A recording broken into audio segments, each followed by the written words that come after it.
Ветерану Великой Отечественной войны, якутянину, жителю Гаймаконского улуса Николаю Шевченко исполнилось 90 лет. Юбиляра поздравила и наш корреспондент Светлана Поцелуева. У председателя Гаймаконского совета ветеранов Светланы Анатольевны Закусила приподнятое настроение. Представители службы соцзащиты и администрации района приехали поздравить ее подопечного Николая Андреевича Шевченко с 90-летием.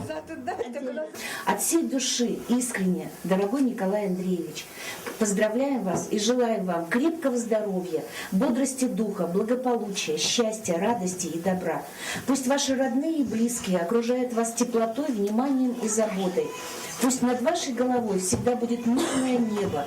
Пусть в вашем сердце всегда живут вера, надежда и любовь. Мы преклоняемся перед подвигом вашего поколения, поколения героев и победителей. Желаем вам здоровья, благополучия и всего самого доброго. Президент Российской Федерации Владимир Путин. Уже несколько лет пишет председатель Совета ветеранов запросы во все архивы и не понаслышке знает, как много славных имен участников Великой Отечественной до сих пор не озвучено. Я же говорю, я партизанил, понимаете, взрывали, немцев стреляли.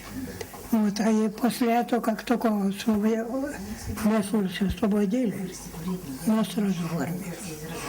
Никто не забыт и ничто не забыто. Этот лозунг особенно популярен в дни празднования Дня Победы.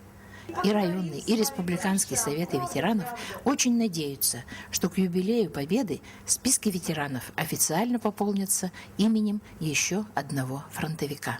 Для меня лично человек, услышавший свист пуль, увидевший смерть и кровь, он для меня всегда герой. Светлана Поцелуева, Павел Комин, ЛВК Саха, Усть-Нера.